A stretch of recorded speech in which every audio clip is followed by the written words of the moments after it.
Hi అండి, welcome to our channel. ఈ రోజు నేను సోయా పాలకూర రెసిపీని చూపించబోతున్నాను.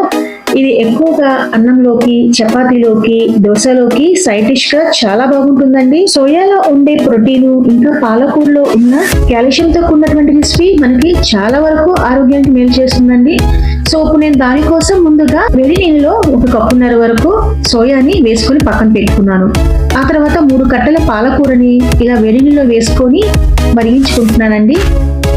పాలకూర తొందరగానే ఉడికిపోతుంది కదా, ఒక 5 నిమిషాల వరకు ఇలా ఉడికించుకుంటున్నాను. ఇప్పుడు స్టవ్ ఆఫ్ చేసి ఒక మిక్సీ జార్లో వేసుకొని చల్లారిన తర్వాత పేస్ట్ చేసుకుంటున్నాను. ఇప్పుడు నేను పక్కన పెట్టుకున్న తర్వాత 2 టేబుల్ స్పూన్ల తెల్ల నువ్వులు, 1 టేబుల్ స్పూన్ అంతా వేరుశనగుళ్ళు, 1 టేబుల్ స్పూన్ అంతా ధనియాలు, 1 టేబుల్ స్పూన్ అంతా జీలకర్ర వేసుకున్నాను. అలాగే ఎండు కొబ్బరి 2 ఇంచులు, 1 ఇంచంత చెక్క, 4 లవంగాయలు, అలాగే 3 యాలకులు వేసుకొని పొడి చేసుకుంటున్నానండి. ఆ తర్వాత నేను అందులోకి వాటర్ని యాడ్ చేసుకుంటూ మెత్తగా పేస్ట్ లాగా చేసుకుంటున్నాను. ఇప్పుడు పక్కన పెట్టుకున్న తర్వాత నేను మిల్ మేకర్ని ఇలా గట్టిగా పిండి ఒక బౌల్లో వేసుకుంటున్నాను. మిల్ మేకరు బాగా నానిపోయినాయి కదా, సో ఇప్పుడు వీటన్నిటిని నేను గట్టిగా పిండి చక్కగా ఒక బౌల్లో వేసేసుకున్నాను. ఆ తర్వాత 1 టేబుల్ స్పూన్ అంతా ఆయిల్ వేసుకొని చక్కగా ఫ్రై చేసుకుంటున్నానండి. ఇదంతా కలర్ చేంజ్ అయ్యే వరకు 1 నిమిషం వరకు ఫ్రై చేసుకుంటే సరిపోతుంది. పాలకూరలో ఎక్కువ ఏ విటమిన్ అండ్ ఇంకా సి విటమిన్ ఎక్కువగా ఉన్నాయి కదా, ఇంకా ఫోలిక్ యాసిడ్, ఐరన్, కాల్షియం వంటి పుష్కలంగా ఉన్నాయి కాబట్టి ఇది రక్తహీనతను కూడా తగ్గిస్తుందండి. ఎముకలకు బలపరచడంలో సహాయపడుతుంది కూడా. పాలకూరలో మనకి ఇన్ని విటమిన్స్ ఉన్నాయి కాబట్టి ఈ రెసిపీ అనేది మనకి ఆరోగ్యానికి చాలా మేలు చేస్తుందండి. సోయాలో కూడా ఎక్కువ ప్రోటీన్ ఉన్న మూలంగా కూడా మనకి చాలా వరకు యూజ్ అవుతుంది. ఆ తర్వాత నేను తీసి ఒక బౌల్లో వేసుకున్నాను కదా, ఇప్పుడు నేను 4 టేబుల్ స్పూన్ అంత ఆయిల్ వేసుకొని పోపు దినుసులు వేసుకున్నాక 1 ఎండుమిర్చిని ఇలా కట్ చేసి వేసుకున్నాను. ఆ తర్వాత 1 ఉల్లిపాయను కూడా ఇలా కట్ చేసి వేసుకుంటున్నానండి. 1 రెమ్మ కరివేపాకుని వేసుకొని ఇలా ఫ్రై చేసుకుంటున్నాను. ఇలా బాగా రోస్ట్ అయిన తర్వాత చూడండి, ఇది బాగా వేగిపోయింది కదా, అందులో నేను పక్కన పెట్టుకున్న పాలకూర పేస్ట్ని వేసుకొని కలుపుకుంటున్నాను. ఆల్రెడీ మనము ఉడికించి పెట్టుకున్నాం కదా పాలకూరని, చక్కగా ఇలా కలుపుకున్న తర్వాత మసాలా అంటూ మనము మిక్సీలో రుబ్బుకొని పెట్టుకున్నాం కదా, దాన్ని ఇలా వేసుకొని చక్కగా ఇలా బాగా కలుపుకుంటున్నాను. ఇప్పుడు ఇదంతా నేను 1 నిమిషం వరకు కుక్ చేసుకుంటున్నానండి.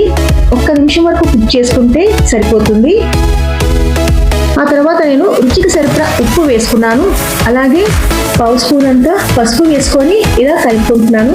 మిక్సీ జార్లో ఉన్న వాటర్ అంతా ఇలా నేను ఇందులో వేసేసుకుంటున్నాను. సో ఇప్పుడు ఇలా వేసేసుకున్న తర్వాత మళ్ళీ ఒకసారి కలుపుకుంటున్నానండి. బరువు తగ్గడానికి కూడా చాలా వరకు మనకి ఈ సోయా అనేది ఉపయోగపడుతుందండి.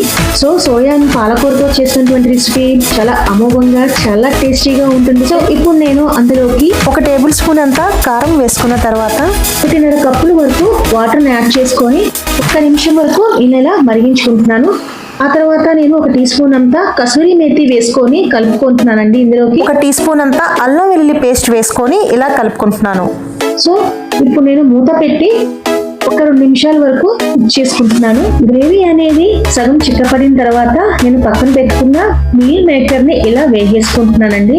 చక్కగా వీటిని ఒకసారి కలుపుకొని 2 మినిట్స్ వరకు కుక్ చేసుకుంటున్నాను. సో ఇప్పుడు చాలా వరకు దాదాపు దగ్గరికి అయిపోయింది. చూసారే, కర్రీ అనేది మనకి ఇప్పుడు రెడీ అయిపోయింది కదా, చాలా అంటే చాలా రుచిగా ఉంటుందండి. ఇలా వేడివేడిగా మనము కూరని అన్నంలోకి, చపాతీలోకి సర్వ్ చేసుకుంటే చాలా బాగుంటుంది ఫ్రెండ్స్. సో చివరిగా నేను కొత్తిమీరతో ఇలా వేసుకున్నాను. అలాగే 2 పచ్చిమిర్చిని కూడా ఇలా వేసుకొని ఒకసారి కూరని ఇలా కలుపుకొని స్టాప్ చేసేసుకుంటున్నాను. ఇప్పుడు నేను ఇదంతా ఒక బౌల్లో సర్వ్ చేసేసుకుంటున్నానండి. సో ఇప్పుడు మనకి కర్రీ అనేది చాలా వరకు రెడీ అయిపోయింది కదా. ఈ గ్రేవీని వేడివేడి అన్నంలో, చపాతీలోకి, రైస్లోకి తింటే చాలా బాగుంటుంది ఫ్రెండ్స్.